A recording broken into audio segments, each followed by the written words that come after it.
All right. Welcome everyone to our Implementing AB 812 webinar, Developing Affordable Artist Housing in California Cultural Districts with AB 812. Thank you all for joining us. We really appreciate it. And shout out to our CA for the Arts team and our special guests here with us today.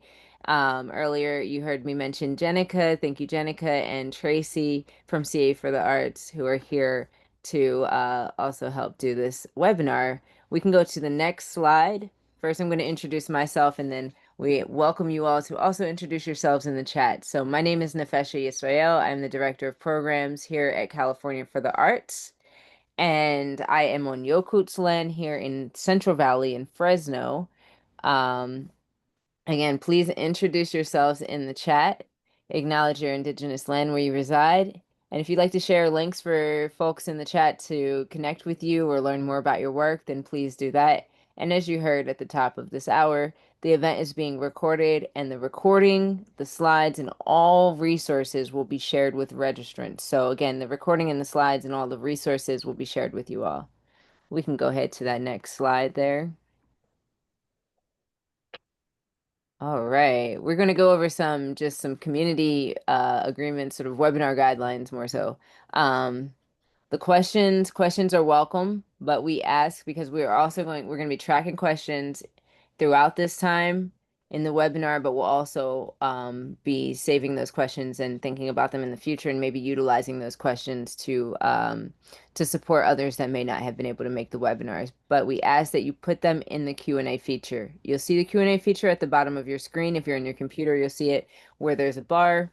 If you're on your desktop, you'll see the bar at the bottom of the screen and it says Q&A. If you do not see it, there's three buttons at the bottom. Excuse me.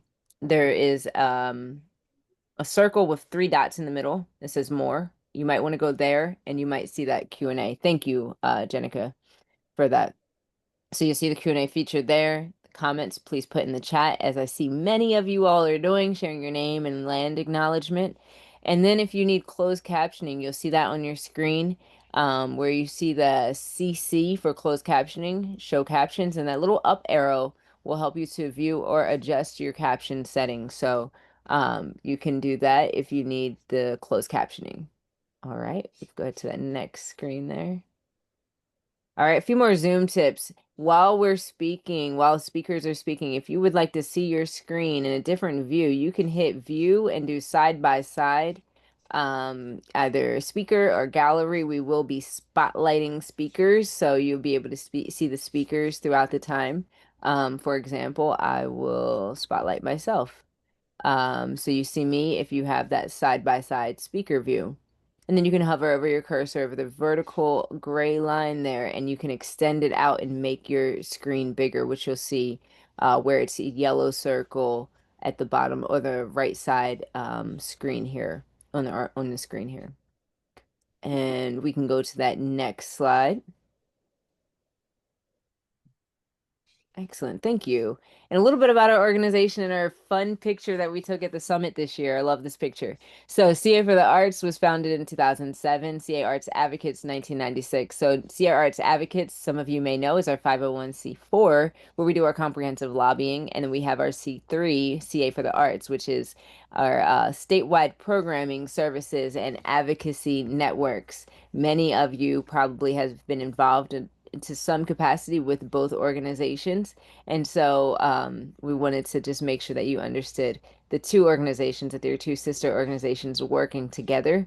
And that is the end of my introduction. And I am very excited and thankful to be able to call colleague and introduce you to Tracy Hudak, who will then introduce you to the rest of our special guests here today and continue this conversation about AB 812. Thank you so much. And Tracy, I'm going to spotlight you and you have the floor. Hello. Hi, everyone. Welcome. Happy afternoon. Patricia Frischer. This toolkit has been a long time coming. We're very excited to share it with all of you. And I can see a number of you in the chat who have weighed in and informed us in the process of developing this tool. I'm excited to share what we're going to cover in the conversation. And at the top of the program, I will be joined by my esteemed colleague, Jean Johnstone, co-author of the toolkit and our go-to partner for all things policy. And we're going to drop a link to our bios in the chat so you can find out more about Jean and Jennifer Lovehorn, who's going to join us later. Um, so we're going to be at first introducing the elements of the toolkit and some aspects of it, and then do a deeper dive in unpacking Assembly Bill 812. What does it do? Its background and the steps that are required to implement it on a local level, which include establishing a cultural district, passing a local ordinance, and establishing artist eligibility guidelines. So we'll go into that and then we'll pause for questions. So in that time, if you could either drop your questions, they'll be listed in the question feature in Zoom, or write them down when we open up for questions at that time. But that's the territory we're going to cover. Pause for questions and discussion. Then we're going to come back and talk about some of the advocacy strategies related to all those steps that are mentioned in the toolkit. And then Jennifer Lovehorn, who's the Chief Cultural Affairs Officer of Civic Arts at Berkeley, is going to talk about, she's been a thought partner in the development of the toolkit, and she's going to talk about where the city of Berkeley is at in their steps towards implementing ABA 12. Then we're going to have a wider conversation, all three panelists informed by your ideas and questions as well, talking about both the local policy and politics conditions needed to implement AB 812. And then we will be closing out the program with a great video from the California Arts Council. I'm not sure if everyone's aware, but they're currently expanding their state cultural district program. And so they're going to talk more about state cultural districts and the application process. That application window is open till August 7th.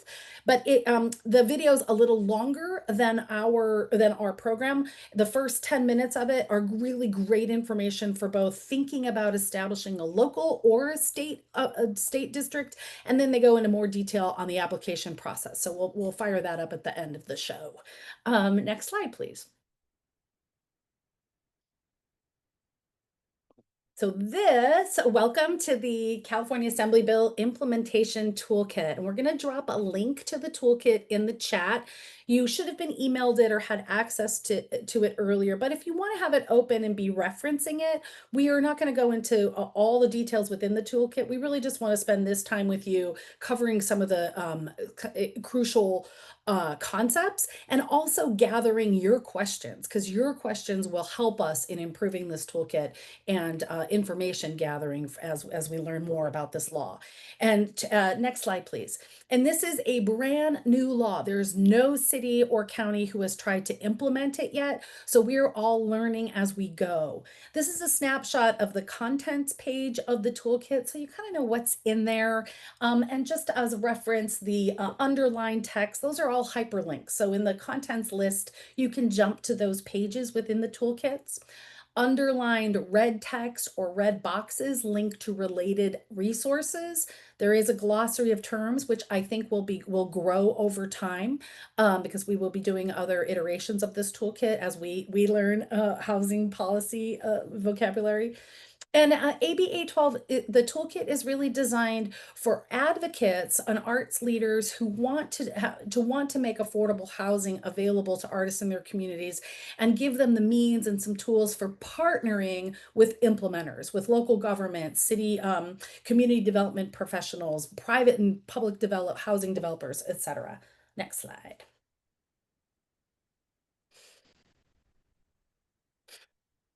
Jean, did you want to talk a little bit about the history of creating the toolkit? Yeah, well, just in brief, I'm so excited to kind of have this as a culmination of the work thus far in understanding this really exciting legislation. Tracy and I, along with a really terrific working group, have been diving deep into this over the last year and developing a really, I hope, rich resource that'll continue to be in development as we learn and as we see these policies begin to be implemented across the state. But we're really excited to share what we know with you thus far and continue to learn from all of your efforts as we roll this out across the state. Thanks. So the goals of both the toolkit and this webinar are to establish a shared understanding of what we think ABA 12 does and doesn't do, and what it requires. Also to start establishing a shared vocabulary to help us work with local government and developers, and to give you what resources were at our fingertips, to give you a running start to establishing the different steps necessary to implement AB 812, and really also to invite you or everyone who's registered now is part of a knowledge exchange, and anybody that you share this with. We anticipate that we are going to learn a lot, both from you and what you have to ask about here in the webinar, and as cities and communities across the state interpret the law, interpret and try to implement it. The policy is always in kind of an ideal abstraction until it hits the ground through interpretation and implementation. So we will be publishing updates and iterations of the toolkit as we learn more, and you will be content in that loop. And so we want to hear from you also. Ideas, suggestions, questions that surface. Stay in dialogue with us, please. Next slide. AB 812 really starts with the California Cultural Districts Program, which is administered by the California Arts Council.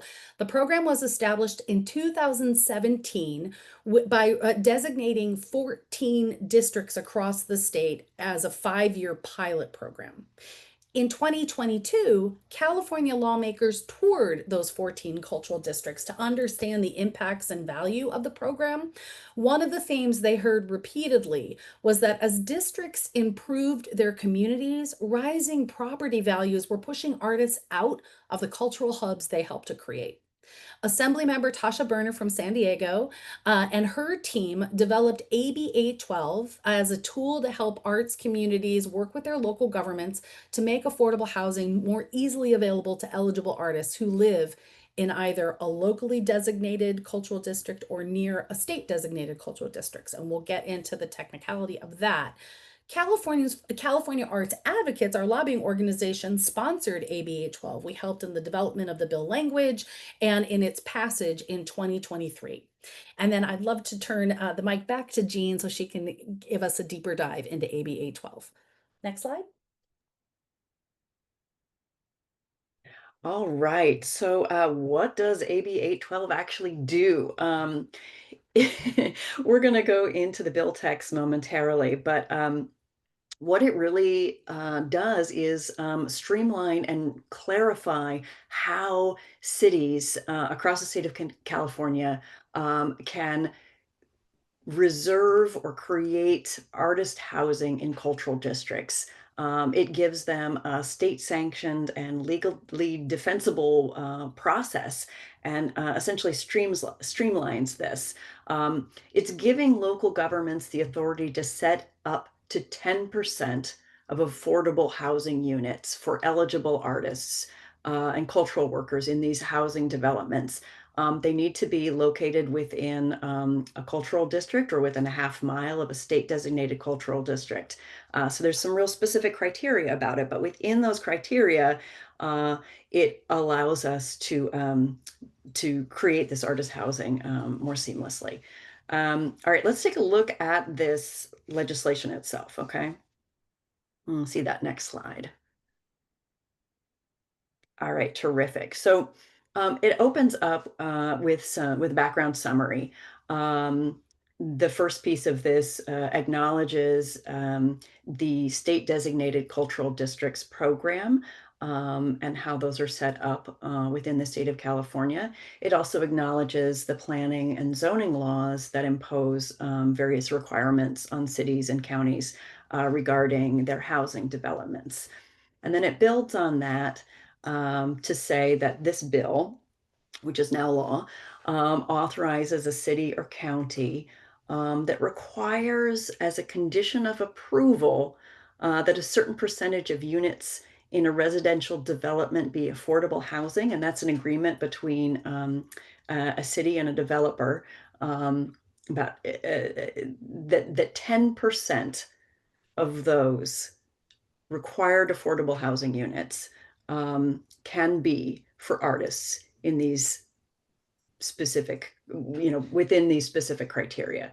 And really importantly, it points out that this is a matter of statewide concern. This is not something that each city needs to go about justifying for itself necessarily. The state is saying, we see this a matter of statewide concern, and therefore this applies to all cities. Let's take a look at the next slide. All right, great. So into these really specific criteria.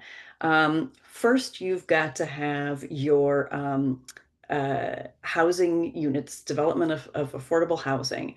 And that's going to be a certain percentage depending on your city. Maybe that's 10% of a development. So if you have, say, 100 units that are being developed, 10% of those are required in this theoretical city to be set aside as affordable housing. And of that 10%, we can further reserve 10% of that for artists who meet these eligibility requirements. Ultimately, this is a really small chunk, but we're really excited about it anyway, because there's a lot of possibilities here. It specifies that it needs to be within the half-mile of the state designated cultural district or within any locally designated cultural district. And you're going to get a lot of information about what all these terms mean and how to establish those things as we move along. But just to kind of move us through this bill text. Next slide. Can I riff just for a second Oh, on that? yeah, please come on in. Well, we're moving. Thank you. Yeah. The quantity of housing that AB 812 would produce or make available is small and is limited to individual developments happening within or near the cultural districts. However, all of the political will building and ordinance passing, all the steps engaged in making this happen in your community lays the groundwork for prioritizing artists for affordable housing in general. We feel like this law is a really significant stepping stone in that conversation in local communities. Thanks. Absolutely. And it takes a really complicated, murky process and makes it easier for cities and communities to attain. And that is really saying something.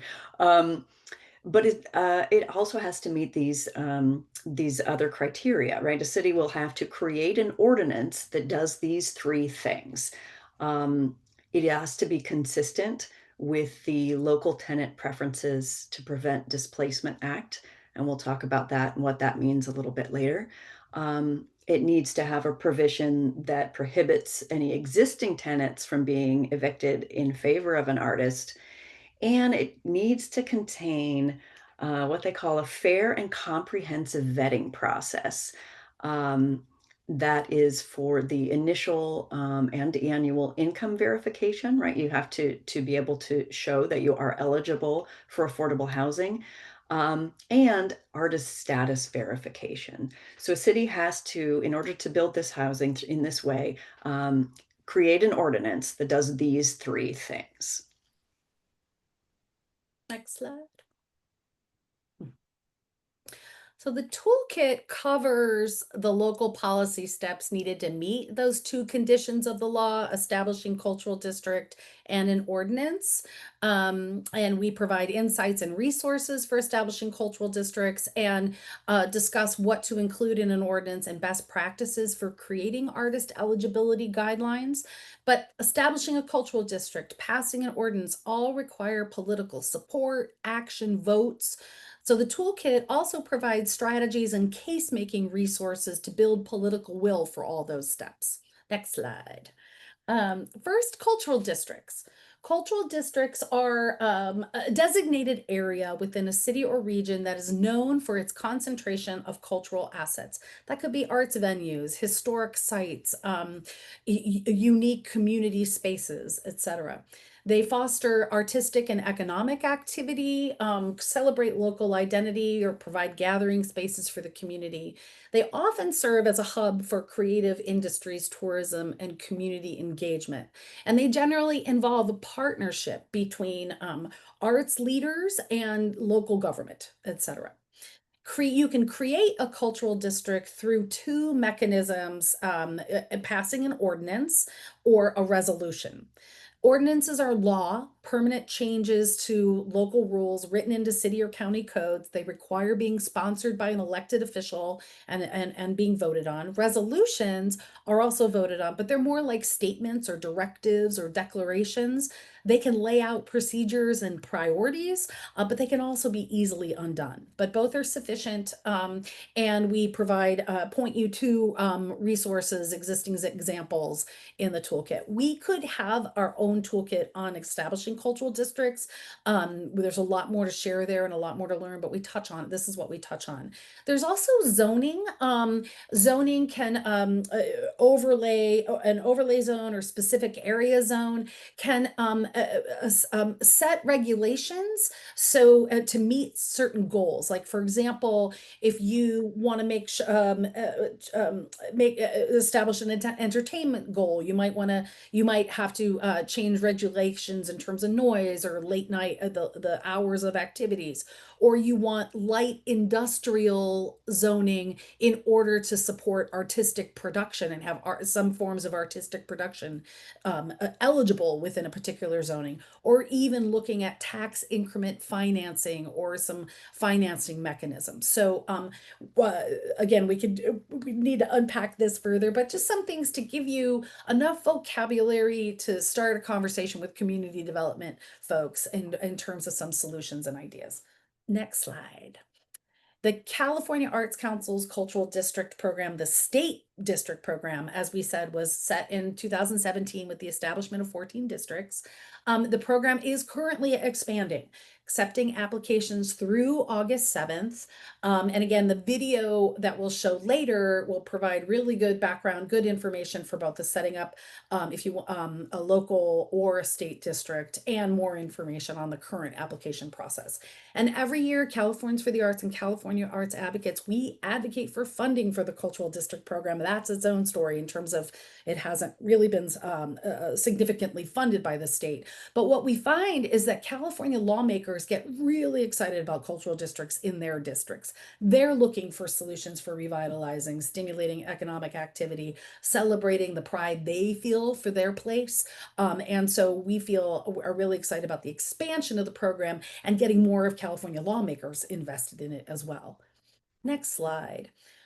So as we head into kind of the technical zone of housing policy and discussing AB 812 more in depth in the ordinance process, wanted to let you know that the toolkit, we're trying to provide terminology and a glossary of definitions to give you language that we think would be helpful in talking with community development professionals in your area. But there's some key concepts that we want to make sure just kind of discuss for our purposes for our webinar. One is the term affordable housing is actually a very specific thing in housing policy, and it refers to regulated below market rate housing for people at specific income levels. So and those income levels are established locally based on area median income, AMI, you'll hear in housing. So affordable housing in a particular community is roughly is considered, like, if your housing cost is 30% or less of your income, that's considered affordable. If it's more than 30%, you're considered cost or rent burdened. If it's more than 50% of your income, you're considered severely cost or rent burdened. And local governments look at have a way of calculating what income levels meet local housing average costs, and determine then income categories like moderate income, low, very low, extremely low. And then affordable housing is designating units at a particular rate that would be affordable to those income levels. They generally also are subsidized by the government or other renters if you're in a mixed income development, et cetera. And then typically in housing, there are three ways for a local government to reserve housing for a specified group. And these are really the a lot of the technical fair housing laws, things like that, those were established because we didn't want local governments picking and choosing who stayed in communities because of the racialized abuse of housing policy in the past. So there are some pretty rigid standards that communities have to hit to make sure that they're not negatively impacting certain groups in making housing choices. So these three methods are the let me just describe this. Sorry. So one is You're doing great. It's complicated. yeah, one is set asides. This is a policy tool designated that where local governments can work with a developer with an individual development to set aside a set number of units for affordable units to different income levels.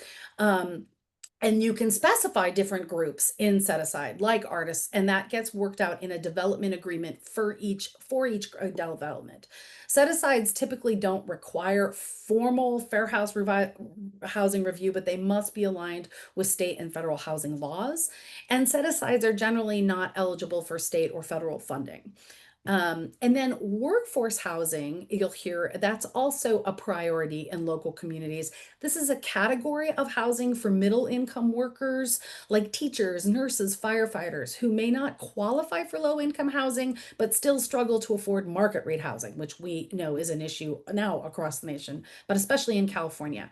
Workforce housing, a local government will prioritize or incentivize the development of workforce housing. Like, for example, school-owned properties are now being looked at to develop housing as they're closing schools, using those properties to develop housing for teachers, nurses, etc.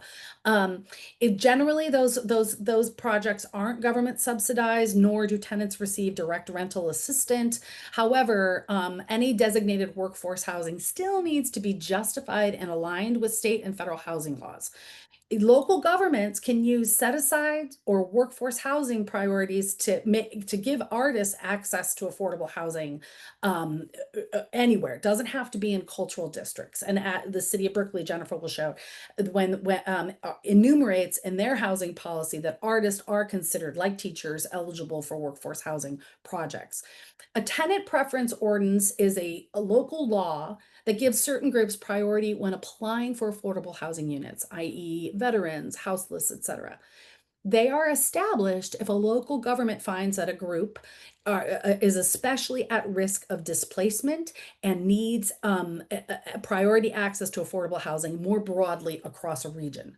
They're often linked to affordable housing projects funded by low-income housing tax credits or state or local funds, but they require a strong justification under fair housing laws and involve a long and rigorous process to establish, which typically includes clearly defining the eligible group and their risk for displacement, conducting a disparate impact report, which contains a demographic analysis of who benefits versus who may be excluded if the preference is implemented, providing a detailed justification that this particular group and providing housing for them has an overriding public benefit. And then conducting extensive legal reviews, federal and state, et cetera. So we can advocate for tenants preference ordinances for artists more globally in your community, not just in cultural districts. These are tools that can be applied to a range of housing options. And I'm going to pass out back to Jean. Next slide. All right. Well, there we go. Perfect. Yay. As you can see, there are already some methods available to communities for creating or reserving housing specifically for artists and for artists who are eligible for affordable housing. However, this process is it can be pretty murky. It can be difficult to achieve because to build the political will and to show the justification in a variety of areas across government. And with the tenant preference ordinances, there's a really lengthy, involved process for getting these things through. So it's quite a hurdle. And it's been difficult for many cities to achieve this because of that. Um, so what AB 812 does is it basically takes all of these possibilities and processes and streamlines them. Um, it provides a more straightforward way, and it assures local government that, yes, you can do this. This is a legally sound pathway to designate affordable housing for artists. You don't have to go through all of these other means necessarily if you fit these specific criteria, right, within these cultural districts and so on. If those criteria are met and your city can create an ordinance that says so, you don't need additional findings. You don't need to justify it elsewhere. Um, just what the law specifies. If you can create an ordinance with that, you're basically good to go. So it's streamlining all of these processes and assuring cities that yes, you can do this. This is a sound way forward. Let's check out that next slide. All right. So we're going to start to talk here about what you would need to put in an ordinance more specifically. And back to this ordinance term, this is pretty cool because an ordinance really carries a lot of strength in terms of city policy, right? It's a law. It's much like what a tenant preference becomes. It's really locked into the bedrock of the city and how it functions. Um, so let's see here. We're all excited about this. We want to do it. Now we have to write an ordinance. What's going to go in this ordinance? First of all, as you know, right, it needs to establish that the units are in or near this cultural district, and that the units are required to be affordable under the local inclusionary zoning policies. Um, It needs to state that it is aligned with the Local Tenant Preferences to Prevent Displacement Act. And this is a really important piece of state legislation that says that essentially we want to help keep, the state wants to help keep low-income people in their communities. And it's going to support this using certain housing programs to do that. But that if local governments want to try to help via, tenant preferences, um, they must not violate any state or federal anti-discrimination or fair housing laws. So this needs to be just stated really clearly within the ordinance that yes, we're doing this and we are aware and aligning with this really important displacement act.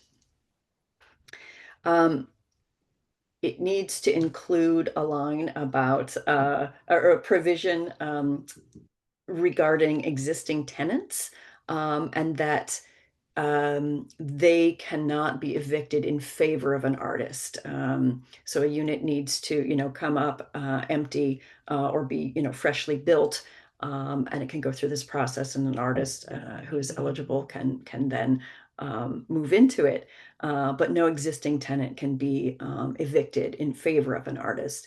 And then finally, the ordinance itself needs to contain a vetting process that covers 2 points, both that the person is eligible for affordable housing, and that they are indeed a practicing artist.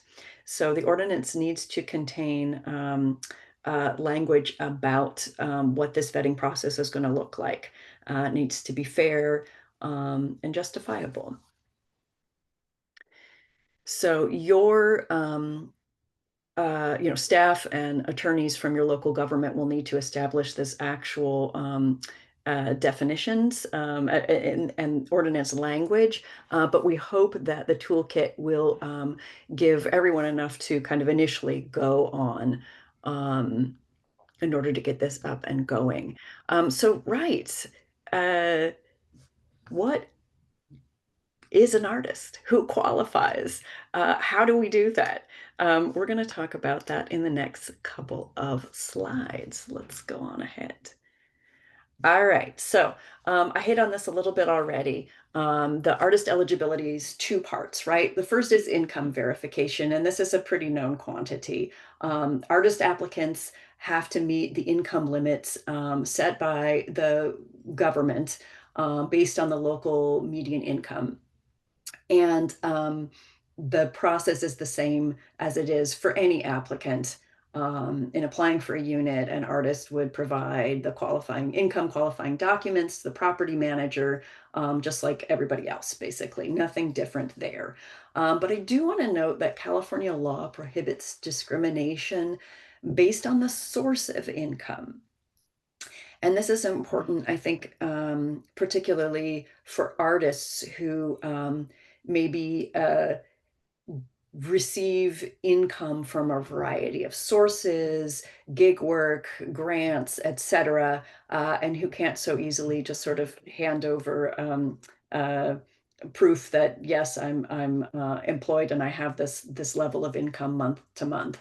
Right? It can be very piecemeal in the artist community, and nonetheless, an artist shouldn't be shy or avoid applying for this because there's no discrimination allowed based on the source of that income. So no matter how you are piecing it together, you are eligible for this. Hey, Jean, there's kind of 2 points to that, right? There's Yeah. it doesn't matter whether your income is 1099 or W-2, Mhm. but it also doesn't necessarily mean that your income has to be derived from being an artist. So, Thanks, Tracy. Yeah, absolutely 100%. That's the other piece of it. You can be a practicing artist and have, never sold a work and totally receive the majority or all the totality of your income from something completely unrelated to the arts. But as long as you are still a practicing artist, whether or not you receive income from that, you can still qualify for this.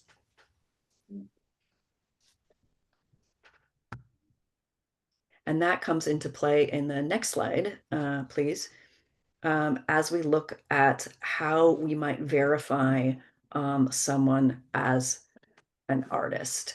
So first off, within the artist eligibility, there's these two parts. So we have to define um, and define the criteria and the process by which an applicant is determined to be an artist. We also will have to set out what our process is going to be if there's more applicants than units available. How do we decide, which artist will receive the unit? And then finally, the process needs to be fair and it needs to be robust, and it still has to respect this local tenant preferences to prevent displacement act. Next slide, please.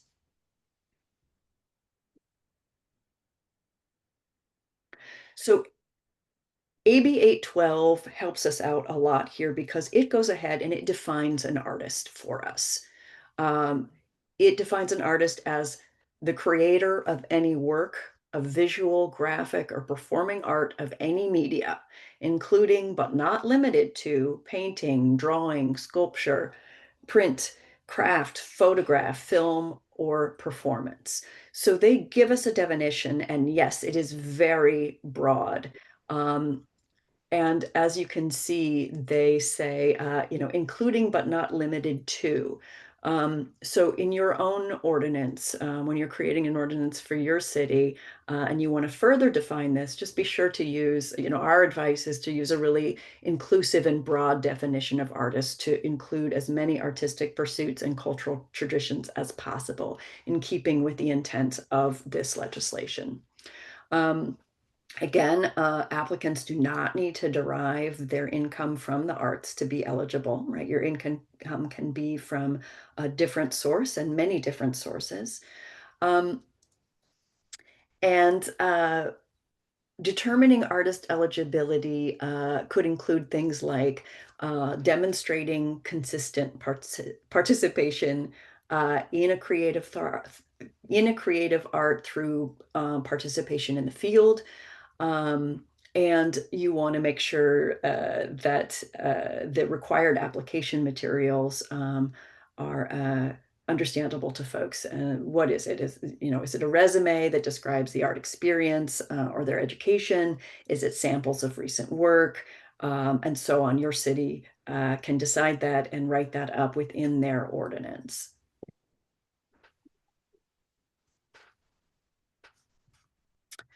Okay, next slide. Great. Um, we have gathered some, what we're thinking of as best practices for artist selection. But there are a lot of resources out there available on this. Um, the use of a committee or a panel process is a recommended one, but of course it's not required by AB 812. It doesn't stipulate how you might do this process. Um, Applicants should be ranked by participation and commitment to an arts practice. And really, we want to stay away from sort of subjective standards of artistic quality. We don't want to place value judgment on the work being produced, but for folks to be able to demonstrate that, yes, they are producing work, they are committed to their field, their practice, based on their participation. But no judgment, no value judgment on the work produced. But another criteria to keep in mind in developing this vetting process and that decision-making process of, who might receive this unit ultimately, we want to think about locality and the risk of displacement, because that ordinance is required to align with state policy goals to keep artists in their community. And this legislation, the bill AB 812 itself, is formulated based on this premise as well, that we want to keep our artists in their cultural communities, right, within the cultural district, near the cultural district. Some information about who already lives in the area, or maybe who's already been pushed out and would like to Program return to the manager, just area, could be a criteria in the artist selection process. And I believe at this moment, we're gonna open it up to questions about this, and I can see a lot are popping up both in the chat and in the Q&A here. So Tracy and I are going to do our best to answer as many of them as possible based on what we know thus far. And let's see. would it be Okay, helpful if I read some of the questions in the chat or the Q&A so you all can answer? that would be really Yeah. helpful, actually. Tracy, does that work for you? Yes, please. All Fantastic. right. Okay, great, great, great. So what I'll start with is the Q&A, and then we'll go to the chat. There's some questions in the chat, some overlap. The first question in the Q&A comes from Lee Painter Kim, and they ask, in what ways can a neighborhood council provide support? Mm. One a neighborhood council could be a key partner in establishing a cultural district and being another voice, being another player in terms of mapping relationships to elected officials,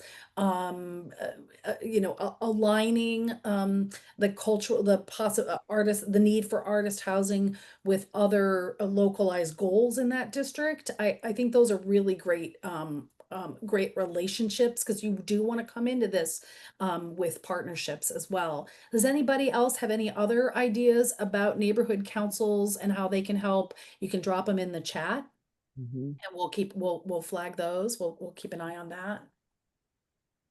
And then Carolyn's asking, do culture bearers or arts workers qualify under these definitions?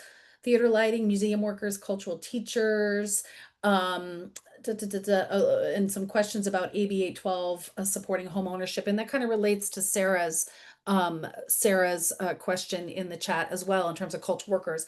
This definition of artist status can be locally informed. Our artist housing working group, the members of that shared that it would be helpful for us to propose maybe a state definition. Also, Jan Williamson shared that Santa Monica's definition that they came up with for artist housing. And she's also commenting in the chat, the issue of screening out creative workers by is in, that they have a requirement they're recognized by critics and peers in terms of establishing an artist. So we can continue to gather information on best practices and on artist definitions, but they can be locally informed and locally shaped. If that Right, absolutely. Yeah, the key point in the legislation language, right, is including but not limited to. So that really gives communities the opportunity to further define that. And by my reading, it absolutely can include cultural workers in kind of these other capacities. Yeah, and Corey Funk is asking, if a city doesn't already have a local tenant preference, is it possible to adopt an AB 812 ordinance without establishing this policy? That is a great question, and I'm so glad you asked that. That's terrific. Yes, 100%. In fact, what AB 812 is doing is letting cities not have to do that. They don't have to have anything else in place. Somebody can just propose to their council member. They can bring it to the city council an ordinance, and boom, that's it. You write up this ordinance, and this is the streamlined way to get at this artist housing without going through those other processes. Please drop questions in the Q&A so we can track them. I'm worried I'm missing stuff in the chat, and I know Nefesha's on it too. Thank you, Nefesha. For sure. But you see Lisa's question here, what happens once an artist has been assigned to one of these units and stops practicing or becomes unable to practice due to illness or age? Do they have to leave their housing? How would this be decided? Hmm. That's a really good question, and the legislation itself doesn't say anything about that. So that means that, that's something that cities are going to need to decide for themselves, probably, and work into the ordinance that they do create. And perhaps a good model for this is looking at existing workforce housing and how that's treated. If you get housing as a teacher and then you're, laid off 5 years later, what happens to you? Do you need to give up your unit or not? I don't know offhand, but that's where I'd begin to look. Also, the toolkit links out to some vetting processes. Entertainment Community Foundation or Fund formed some artist housing in Hollywood and across the country. You could read through their process and then and ask questions. And also Art Place, they're an artist housing developer, and they did the Ventura Wave, Working Artist Ventura. Their process is linked in the toolkit, and you can reach out to them for some background information, some of those questions too, best practices and such. Mm-hmm. Mm-hmm. Let's see. I'm going to pick one out of the pile here. Jose Gandara asks about, for clarification, whether the law allows localities to require all new developments to have this artist set aside, or rather include the set aside in particular developments on a case-by-case basis. That's a really good question. Basically, it would allow, it would require it for all developments in those cultural districts or near the cultural district. So just those ones, but say, over the next 10 years, 5 are built in the area, then all of those would fall under this. And you would have that housing reserved for all of them. But you still have to fit under those criteria. And you can lean on your community development professionals in your area to look at the law with you. And because it's how they interpret it too, that will be a factor, right? Jean, is that right? Yeah, absolutely. Um, let's see. We're going over our question time, so Okay. a couple more. Artist eligibility. I think we can unpack that. Follow up with some questions there. Mhm. Um, waiting list. Are live work options with artist studio space available? That depends on the development. Um, Mhm. that because this is really a tool for local government to make agreements with developers. So the details of a particular development, this is not stipulated. Um, Mhm. and This is regarding rental housing. It oh does not touch on ownership. I saw that pop up a couple of times as well. Um, and It then, doesn't say rental in the, it doesn't say rental in the law. well, that's true. Let's look at the wording of the legislation again. Yeah, but that could be something also to interpret with the local community development folks too. Hmm.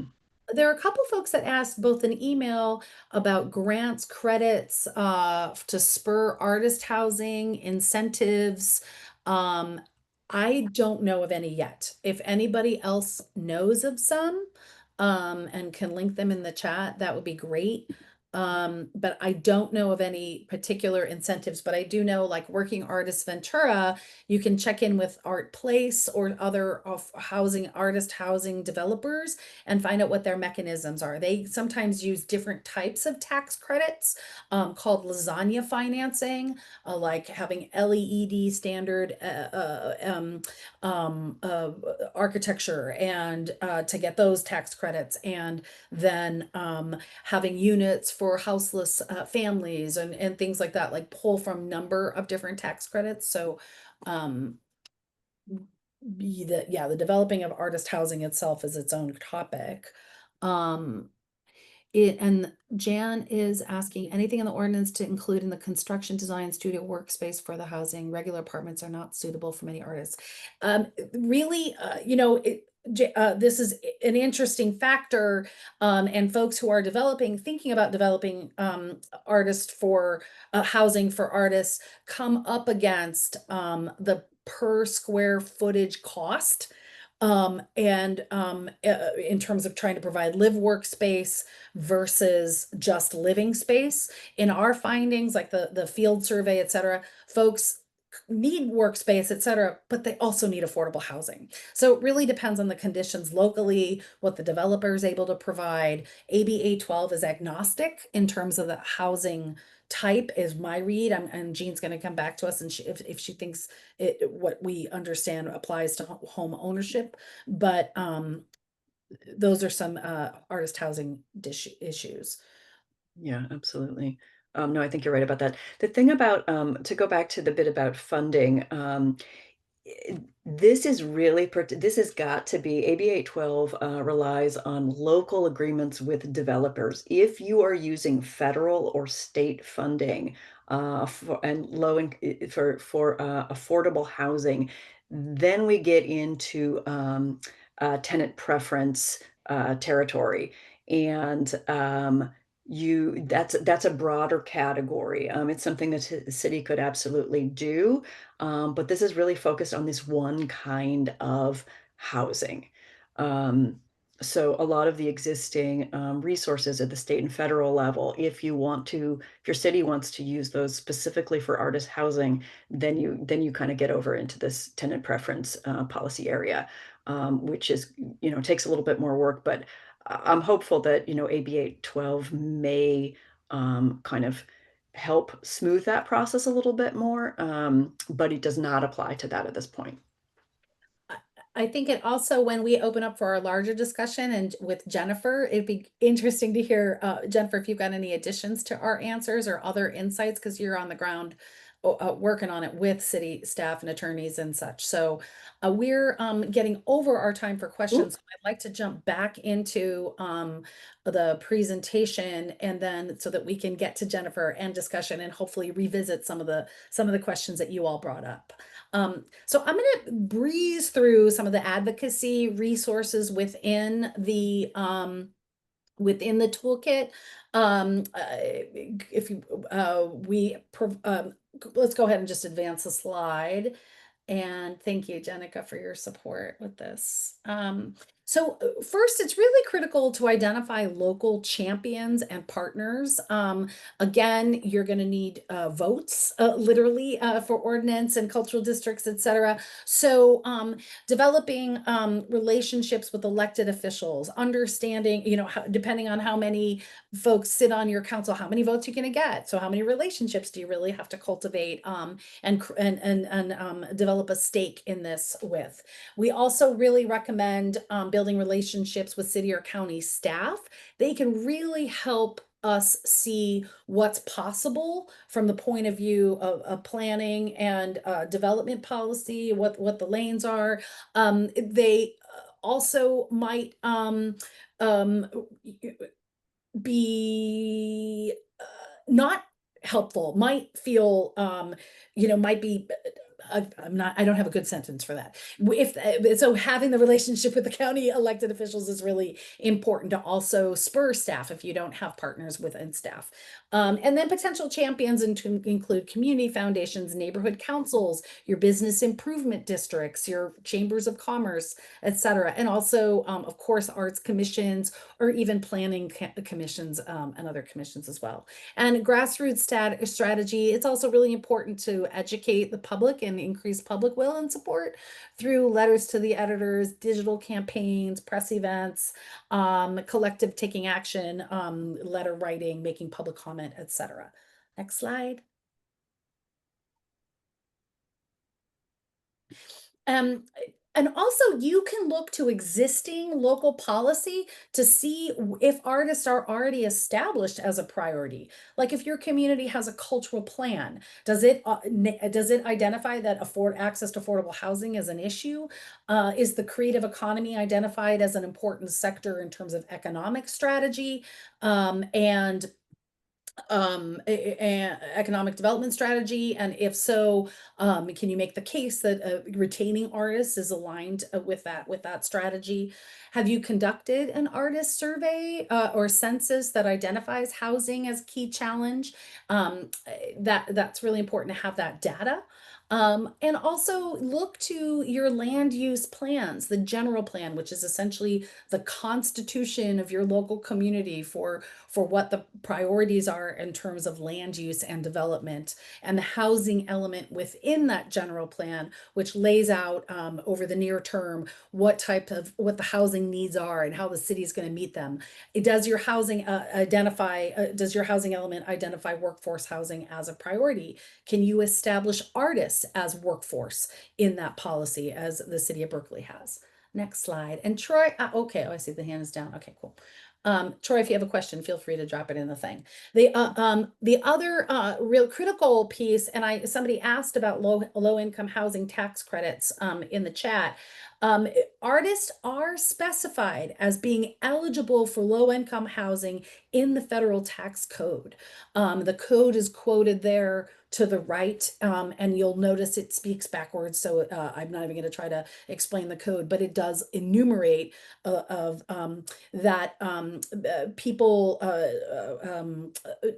different groups of people that should be eligible for low income housing tax credit, which is really interesting. And that's a main source of federal funding for affordable housing in California. Right. And that's, oh, sorry. Yeah, go. Well, and that's how tenant preference ordinances, or where tenant preference ordinances come into play. They could set aside this housing for artists, or reserve this housing for artists through that process. And that does exist, outside of ABA 12. Great. And then also artists are established as a priority in state policy. The Senate Concurrent Resolution 40 from the year 2020 says that artists are essential in the state's second responders. The California Creative Workforce Act says developing creative career pathways is a state priority. The California Health and Safety Code does we link out to it in the toolkit. It says the cultural life of cities and the state and of the state as a whole is enhanced by the residents in such cities of large numbers of persons regularly engaged in the arts, and artists and cultural workers are the providers of those activities. And the California Jobs First Economic Blueprint, the governor's blueprint, we're gonna have to add that to the iteration of the toolkit. That specifies the creative economy as a state priority, and it specifically says film, television, and the arts. And so looking to precedents and pointing to them is helpful too. Next slide. And then we also include resources for case-making resources for describing through data and storytelling the economic and social impact of artists and the arts, and the demonstrated need for artist housing. That was the #1 policy priority we found in our field survey. There's some great testimony from the Senate Housing hearing on ABA 12. And Berkeley conducted a survey as a report, and arts workers in California talks about income levels of artists. So if you need to pull from other data sources or create your own through surveys and such, that's really helpful. And if you have any other impact or case making examples to share, be sure to email them. I appreciate that. Okay, next slide. I think we're going to turn it over to Jennifer. Hi, Jennifer. Thank you so much for sharing your insights and experiences. Jennifer is the Chief Cultural Affairs Officer, Civic Arts for City of Berkeley Office of Economic Development. And take it away. Wonderful. Thanks, Tracy. Good afternoon, everyone. Again, I'm Jen Lavorne. I use she, her pronouns, and I am zooming in from Berkeley, California, which is also known as the Huchun territory of the Chochenyo-speaking Ohlone people. And I am on staff for the city of Berkeley, where I run the Civic Arts program. So beyond managing program operations, I work with the Civic Arts Commission to develop new policies for a stronger and more sustainable local arts ecosystem. Before joining staff 7 years ago, I served on the Berkeley Civic Arts Commission for about 6 years. And regarding local arts advocacy, being a politically appointed commissioner is a clear advocacy role. However, working as city staff to support our arts community, my role is a bit more nuanced relative to advocacy. So I'm definitely charged with supporting the arts community, but the way in which staff go about that is a little bit different than showing up to a council meeting or writing a letter. So I'm really honored to be part of this presentation. I've been working alongside countless local arts advocates and our Civic Arts Commission for about 10 years on getting affordable housing for artists in Berkeley. And as they say, Rome wasn't built in a day. So I want to start by saying that the city of Berkeley, as of today, does not yet have a municipal policy on the books to support affordable housing for artists in the city of Berkeley. But I am here today to share about all of the progress we have made towards this goal. So this first slide, we're going to be talking about our arts and cultural plan. So really the conversation around affordable housing for artists kind of inspired the Civic Arts Commission 10 years ago to seek funding to be able to do an arts and culture plan. As many have discussed, affordable housing today is broadly acknowledged to be a nationwide crisis.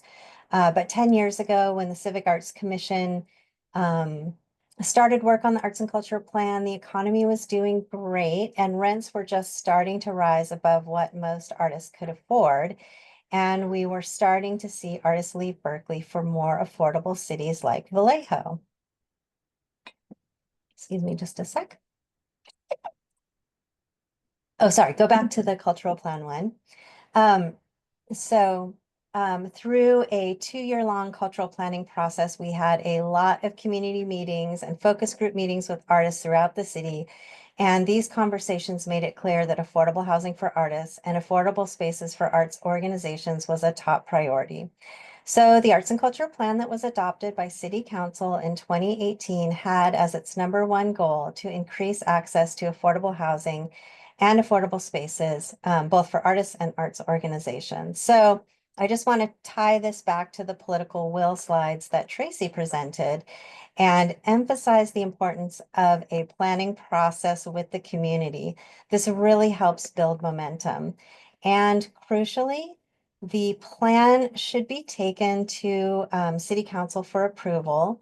For us, the formal approval taken by our elected officials became the basis for all of the subsequent efforts to gain more support for city policy to support affordable housing for artists.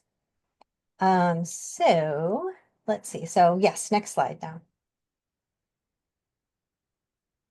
All right. So also key to building political will was demonstrating the need. So in 2020, we worked with a consultant to conduct a survey of Berkeley artists, making sure that we connected with a cross-section of our community, being especially mindful of geographic and racial diversity of the participants. So we wanted to make sure that we could show both a geographic and racial diversity of our arts community. So as we did with the Arts and Culture Plan, the final report was sent to our city council in 2021. And lucky for us, the local media got interested in the report. And so there were a couple of news stories that came out about our findings. So that again ties back to the slides that Tracy was talking about. I think that was in the grassroots strategy section. And perhaps because of the media attention, council members also paid kind of closer attention to it. And there were a couple of very strong arts supporters on the council at that time. And so then they kind of really picked up the cause as their own. And so I think that can take us to our next slide, which is should be housing element. Okay, yeah. And so all of that around the survey led to City Council making a policy recommendation to the Planning Commission, who at the time was working on the state required housing element for the city of Berkeley, that they should include something in that element about affordable housing for artists. And I believe Tracy or Jean described what a housing element is, but just to say it again, it's a planning document. The state of California requires it, I think, of every city. And what it does is it lays out a plan for how that city is going to meet the designated growth that the state projects for that city. So for City of Berkeley, I believe our stated goal that we needed to meet was 8,000 units over 9 years. So the Civic Arts Commission and local arts advocates were very focused and very effective in their advocacy on this effort. And the result was that affordable housing for artists was included in the housing element, which was not only approved by the Planning Commission, our city council, but also the state of California. So with this, we were adding to approved policies to support the idea. And so you get it, like this kind of building momentum. All right, so we'll go to the next slide. All right, so then in 2023, the Civic Arts Commission connected with the Housing Advisory Commission to work on specific policy ideas around affordable housing for artists that could be recommended to City of Berkeley, which could later be made into law. And that was briefly discussed, but just to reiterate, for City of Berkeley, that means that the policy is adopted by City Council, and by doing it as an ordinance, it then ends up in our municipal code. So this group has been working for the last 2 years and is sending its final report, with a series of recommendations to council in September. And that is yet another opportunity to continue to build political will, especially because we have a whole new crop of city council members. So next slide. Okay, so then in 2024, during the time that the Joint Subcommittee was meeting, the state of California passed AB 812. And our diligent subcommittee thought, wow, this is low-hanging fruit. Let's just write an ordinance and send it along to council and get this done. So that's what they did. And council did approve it and sent it over to Planning Commission, which is required because the section that this would end up in is the zoning section of our code, and that is overseen by Planning Commission. So it went to Planning Commission, but unfortunately, it is currently like 16th on the list, and so it's not the highest priority for the Planning Commission. So there will definitely need to be more advocacy around that for it to get through Planning Commission and back to our City Council. Okay, so next slide.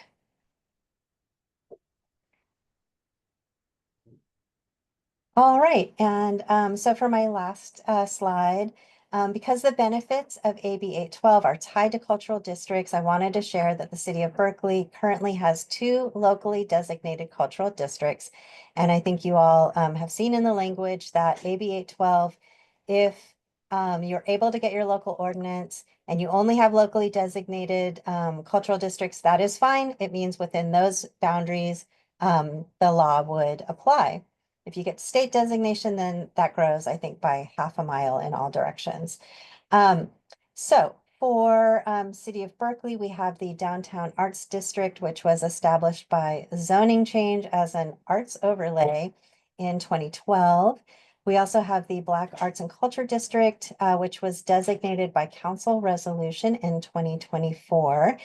And the Civic Arts Commission and West Berkeley Arts Advocates have been meeting over the last few months to see if they can get the city to adopt a third cultural district for West Berkeley. And of course, City of Berkeley is applying with community members from South Berkeley for state designation of our Black Arts and Culture District. So we're keeping our fingers crossed on that one. So that's where we currently are. I hope to be able to share with you all in the next year or two that we finally have official policy to support affordable housing for artists utilizing AB 812, which will be able to provide some affordable housing for a small number of low-income artists. So, just I believe that was mentioned by Jean, but when we did the math, we were like, oh, okay, so of the 20% of units that are affordable, then there's the 10%, and then it's in this zone. As we're like, oh, we might have like 1 or 2 units a year. So it really could, if you're a small town like Berkeley, could produce a small number of units. But it is, I believe, potentially very important to set the precedent and open the door, because once the city has established a policy and gets its processes going, which I think is also a big hurdle, then you can move on to the other steps to broaden policies and try to bring in more resources for affordable housing for artists throughout your city. So that concludes my part. And I will pass it back. Thank you, Jennifer. That was fantastic. And a lot of the information that she mentioned is in the toolkit as well. So you'll be able to reference back to a lot of this as well as the recording of the video. But yeah, Tracy, back to you. Yeah, great. So we are a little later in our agenda than hoped for, but the discussion part is the most important part. So folks want to stay on to watch the Cultural Districts video at the end. We'll keep the Zoom open.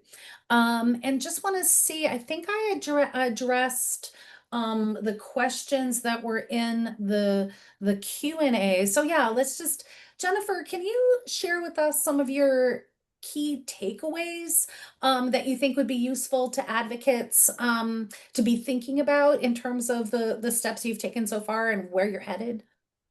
Yeah, the key takeaway is that affordable housing is actually super complicated. And if arts folks are experts in that field and maybe not so much in affordable housing and some of the legal requirements. So I would say definitely connect with your whoever in your sphere you can that's around housing policy.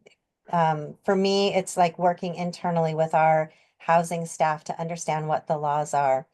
And then the other thing is that there are lots of ways to go about this, and you can go very big and try to get all of it done. I think it would be overwhelming. AB 812 does offer cities in California an opportunity to just kind of break off a very little piece without having to do all the stuff.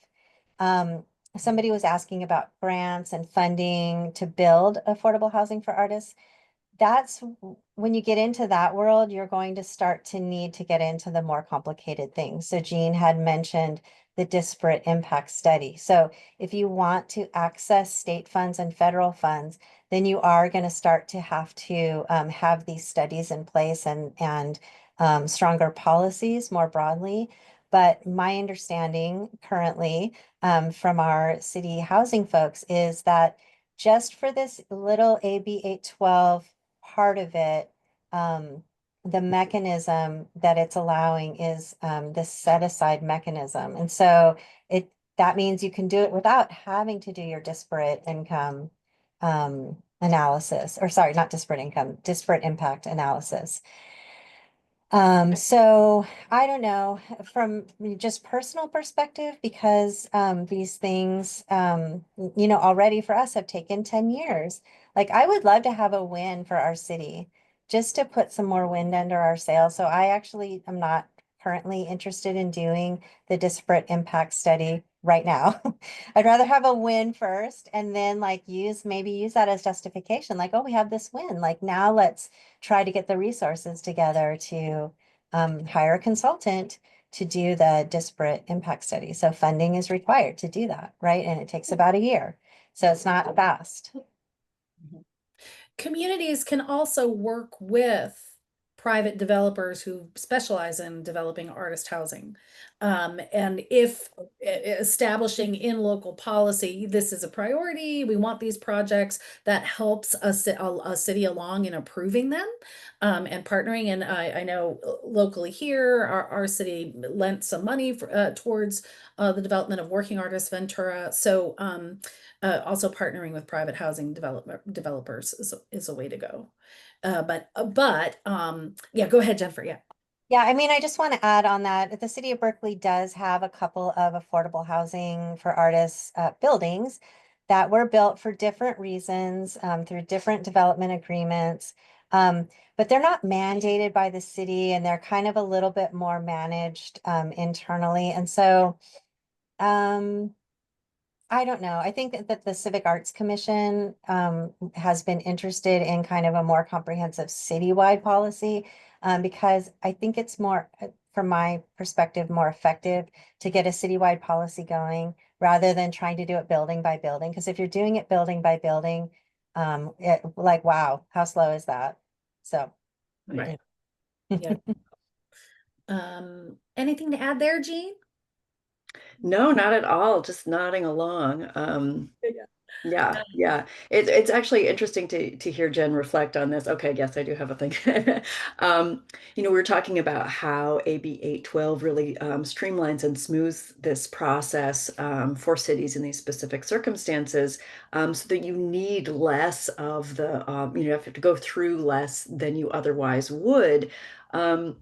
In terms of justifying it and other policies and places within the law and so on. But that political will that Jen was identifying is an area where you may still really have to do a lot of work to get this to move ahead. You may still need to have those other justifications in place and be able to advocate. So yeah, it's treating the sort of the legal technical routes for the political will piece. But that's still, that's still a hurdle, even in some place like Berkeley, which, is very supportive already of these kinds of initiatives, I'd say. Right, right. And that could mean organizing to get involved in your general plan update, making sure that the arts are prioritized, the creative economy identified. That could mean the cultural plan process and or survey, etc. But as Jen said, it's also a multi-year process, which also means multi-elections. So that means building relationships now, inviting elected officials to things, keep staying in conversation, educating them all along the way on issues. And I know that not all of us have a lot of time for that. So if you're able to build kind of collective, that's a great question. A collective effort and kind of divide, delegate particular tasks and relationship building things within your community, that can be really important. And again, aligning with neighborhood councils, business improvement districts, those folks that are in conversation already. Yeah, Jennifer. Yeah, and just tying to that idea that it takes years and can sometimes span over different bodies that are inhabiting city council or mayor seat. Um, I just want to go back to like, that's why it's so important to get these things approved by council, because then you're just bringing it to the new group of council to be like, look, this was approved by the last group. We just want to update you on why it's so important and the progress that we've made so far. So it does give you something. Whereas if you hadn't gotten it approved by council, like let's just say you had drafted your cultural plan and presented it to them informationally, it kind of wouldn't have as much, I think, stickiness with the new council. Yeah, it's like the policies and our footholds. Exactly. Yeah, absolutely. And hopefully, this legislation, just its mere existence too, is in itself an advocacy tool that you, as wherever you all are within your communities, can take that to represent it and say, hey, this exists. The state said this is important, and we want this in our city. So just the fact that it does exist can be another advocacy tool, letting people know within your community that this is an option. Yeah. And Jennifer, have you do you have anything to add to our artist eligibility process? Any kind of thoughts that came to mind as we were talking about that? Yeah, so the city of Berkeley has not yet landed on that.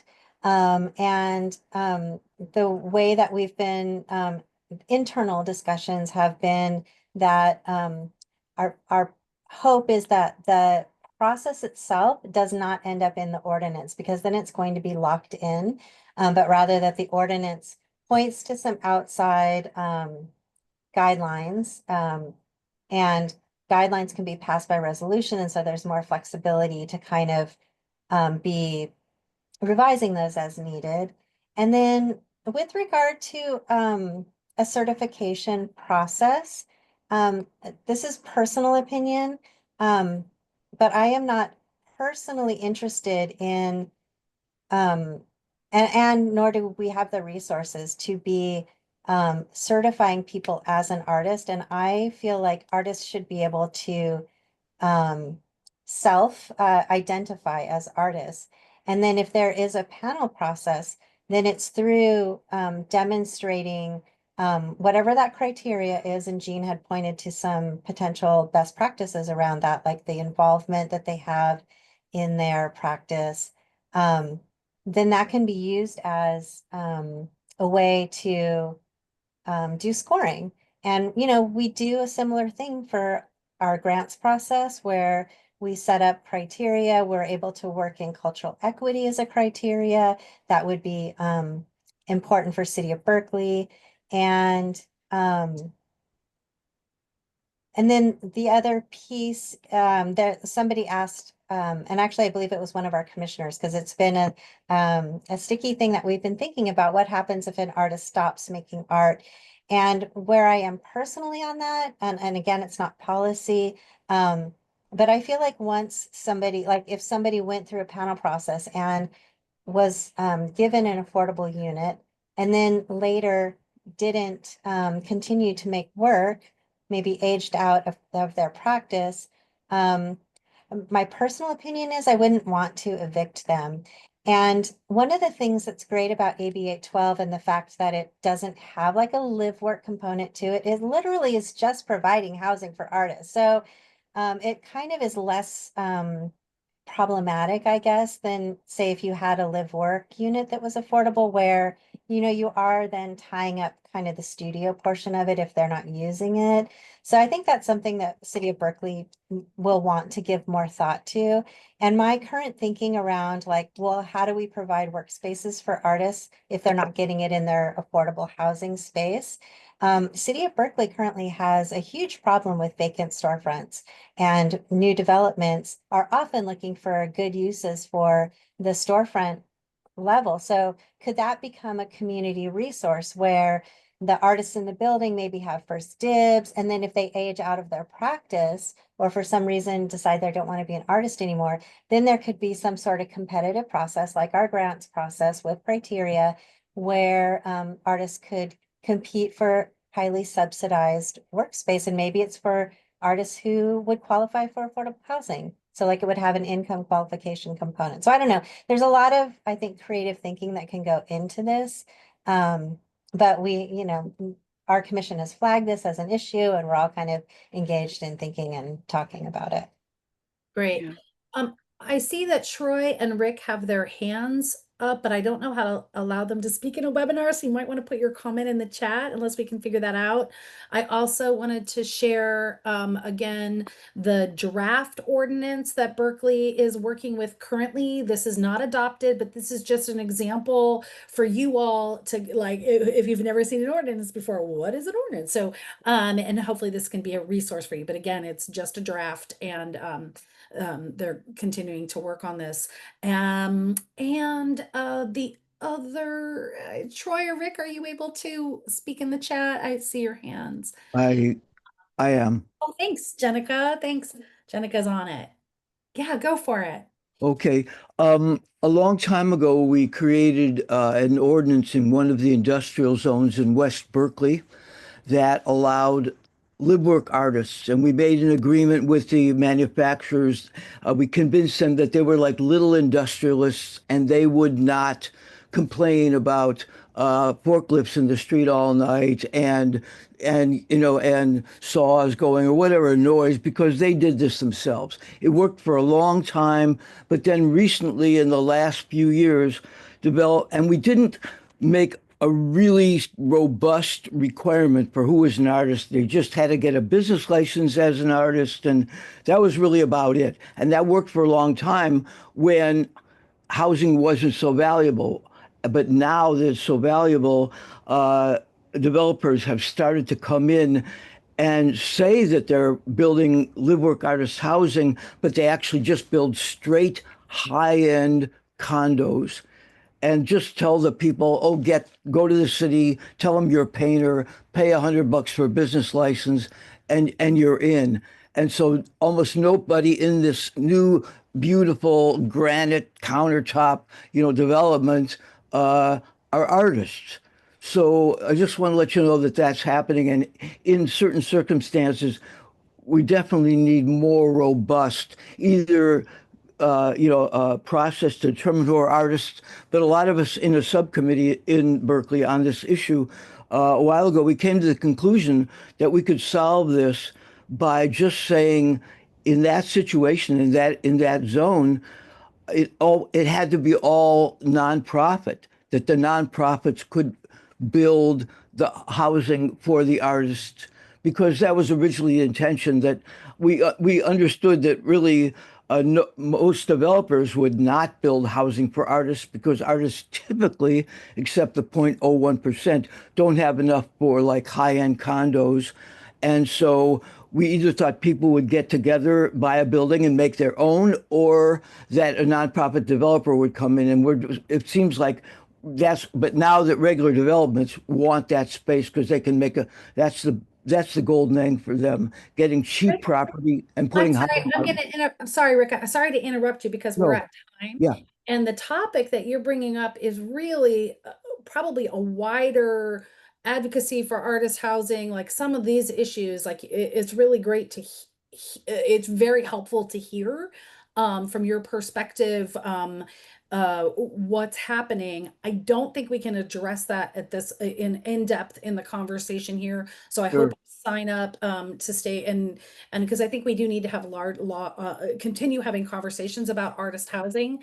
So I really appreciate you speaking up. And Troy, if you wouldn't mind putting your comment in the chat, because then maybe we could address it in the follow-up email. We'll be sending the recording and the video. I want to be able to share the cultural district videos with everyone.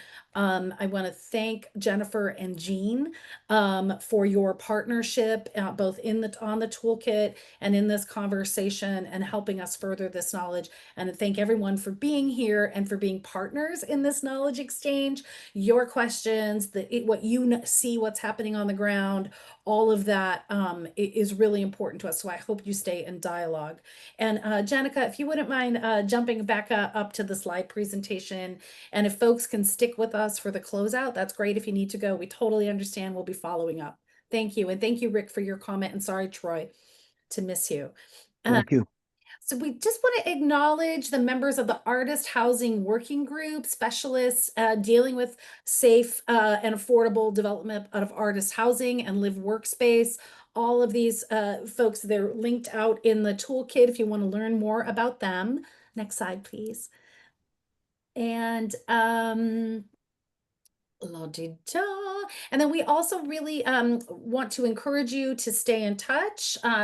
Jean and I are open, really looking forward to hearing more from you as you learn more about this and your questions evolve and percolate. Next slide.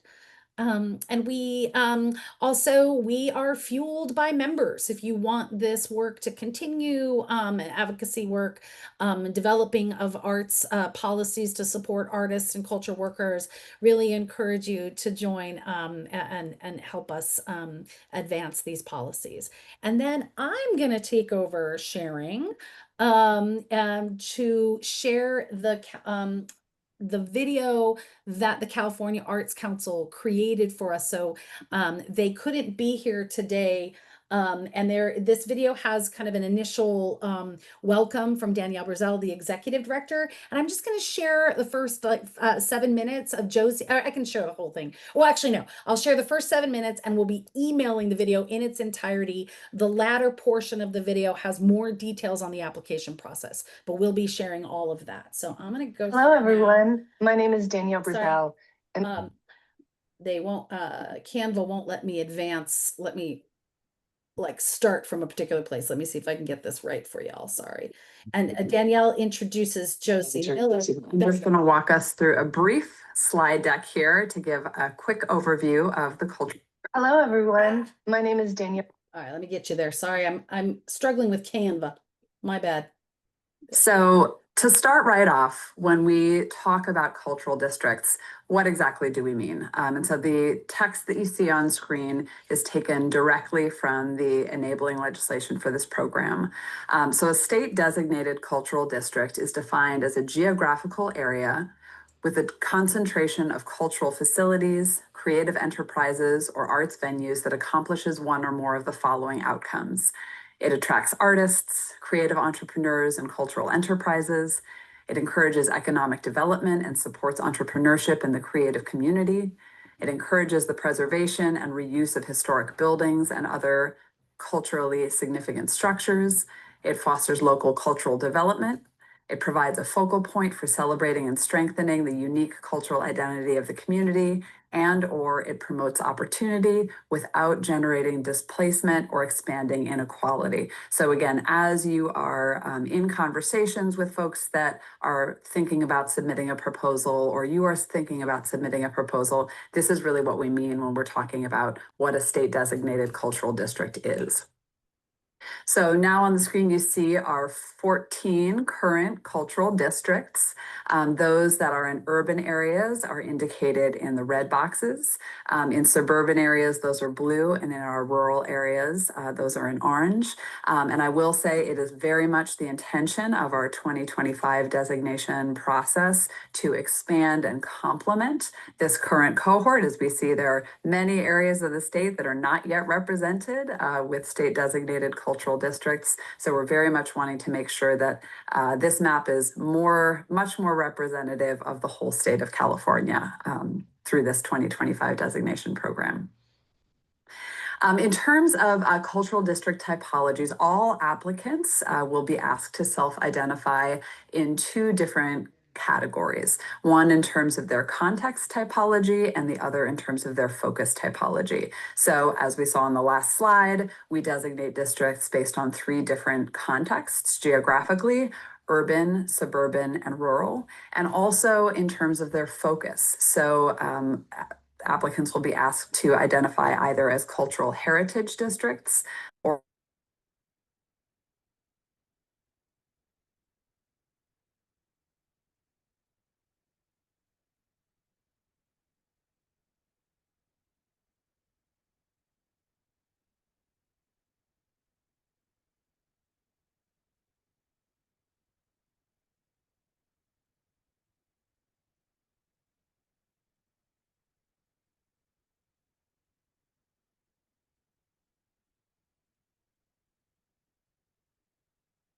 final designation. In terms of benefits, there are many benefits to state cultural district designation, including, of course, that official certification that comes from the California Arts Council. There are also branding materials that you will get from us as in addition to joint marketing support. There is a $10,000 stipend that is good for a 2-year grant activity period. And also, not to be forgotten, is participation in the statewide cultural districts cohort with the 14 current districts and then the additional new 10 that will be designated. That is really a phenomenal peer learning space that a lot of generative information, strategies, challenges are shared. So being able to participate in that cohort is yet another benefit of statewide designation. Just kind of the snapshot of the grant aspect of this program here. As I just mentioned, there is a maximum request amount of $10,000, good for a 2-year grant activity period. That will be from January of 2026 to December of 2027. There are matching funds required for the grant. Those may come from a variety of different sources. Basically, anything other than state funds is good for your matching funds, including in-kind donations. Those may be used as a match. And at the application phase, they don't have to be confirmed. So you can fill in the matching table in the application with the anticipated sources that you see coming to support that match. And then at the end of the grant period, you'll tell us where the match actually came from. The program specialist for this program is Gabrielle Rosado, and if you want to reach out to her, there is a designated inbox, Cultural District Grant at arts.ca.gov, which she looks at all day, every day, so please feel free to reach out there. And the deadline for Cultural District applications is August 7th at 11:59 p.m. on our online grants management portal. So how are districts going to be selected? So the criteria are here on the screen. We're looking for proposals that demonstrate diversity, capacity, and commitment from the participating partners, authentic community engagement from diverse stakeholders, a strong understanding and concentration of cultural assets in the area, clarity and thoroughness of vision, goals and objectives and budget, clearly defined leadership, anticipated impact of the cultural district designation, and again, the expected contribution to the current cohort. In terms of the requirements, so this is a partnership proposal. There will be one organization that's the lead applicant that will register in the grants portal and actually submit the application, but that will be on behalf of an identified partnership. And at minimum, that partnership needs to include a branch of local government, specifically the branch of local government that controls land use in your area, a local business association or community development corporation, and a cultural nonprofit or artist collective. Your proposal may include more than 3 formal partnership members. That is totally fine, but this is the minimum. It must include at least one entity in each of these categories. And in terms of that lead applicant, as you're discerning which organization should actually act as that lead applicant, that will also be the entity that receives the funds directly. There are some requirements about that. That must be a nonprofit organization or a unit of government. I'm going to pause the video here, understanding that the application deadline is really soon. There are folks probably on this call where that information isn't relevant. You're not ready to apply, but if you are, by August 7th, we'll be sending again all of the timeline. Yes. Yeah, exactly, Sarah. You're right. You're right. This is designed for things that were already established in play. And you'll remember that the original cultural district program, there was an application process. So there were folks that were not selected for designation, but had those partnerships going. So share the video and the criteria and kind of the shape of the program with everybody so that you can also start to prepare in your communities for what you will need in place once they expand the program again. And we will continue to fight for funding for cultural districts. They were initially given $30 million a couple of years after 5 years of being no money for the pilot program. The governor clawed that back to 10 million because of budget issues. And so far in the whole life of the program, they've only had $10 million to distribute. So I think funding also plays a big role in terms of the ability to expand the program, and we'll be advocating for that as well. But I hope that just this background, the way the conception of the partnerships and criteria and how to be thinking about cultural districts is enough information for those of you who don't have one already to begin thinking about where do I start and who do I start working with to do it. So again, the video in its entirety after this point goes into the application process more in depth, and we'll be sharing that out in the follow-up email along with a recording of the webinar today. So I want to thank everyone for being here. Thank Jenica and Nefesha on our team for holding space for all of us, and for Jean and Jennifer for joining and partnering on the toolkit and on the webinar. We hope you all have a great rest of your day. Thank you. Thank you, Tracy. Thank you so much.